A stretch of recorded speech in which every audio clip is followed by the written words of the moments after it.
Hello and welcome to the RiskWire Webcast. I'm Reena Agrawal, Research Economist at Veros. On today's webcast, I'm going to talk about AVMs and bias. So the first question is, what is an AVM? AVM is short for Automated Valuation Model. Now, these are technology-driven systems used in real estate to estimate the current market value of a property. AVMs use mathematical modeling, statistical analyses, and data-driven algorithms to assess property values. The next question is, why is the discussion on bias important?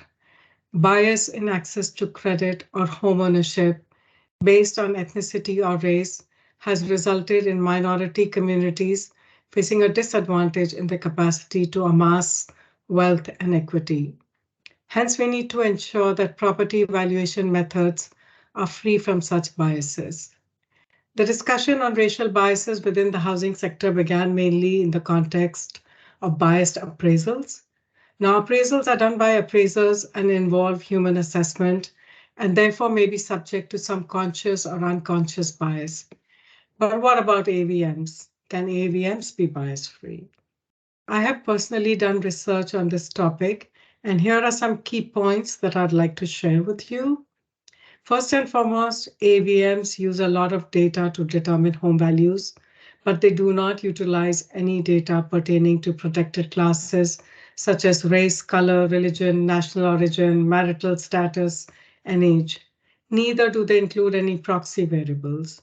These are variables that may have some kind of association with any of the protected class factors. What this means is that an AVM does not know the home buyer or seller's demographic information. It does not know any demographic characteristics about the homeowner's neighborhood either. There is no human assessment involved. But some might still argue that there is the possibility that the AVM might be using some data that produces biased results.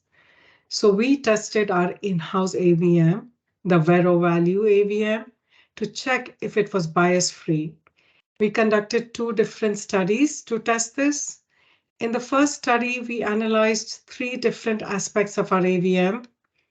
We wanted to find out if the AVM was undervaluing more properties in minority neighborhoods compared to properties in white neighborhoods. That is, was it assigning lower values relative to sales price to properties in minority neighborhoods?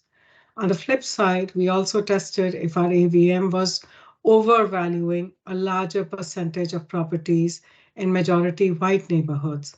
That is, was it assigning higher values relative to sale price to properties in white neighborhoods? We did not find either of these scenarios in our study.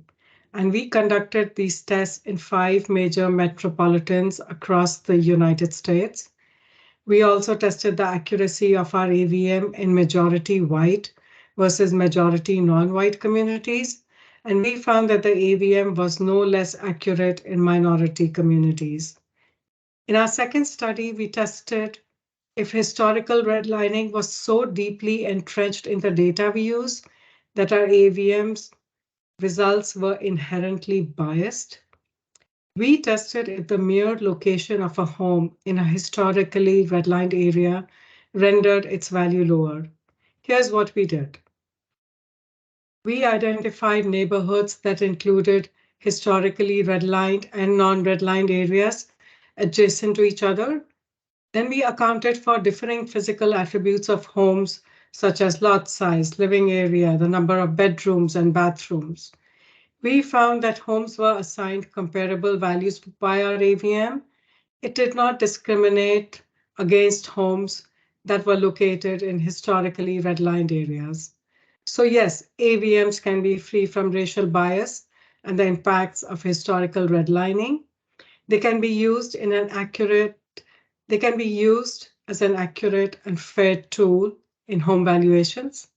I hope you found this discussion useful.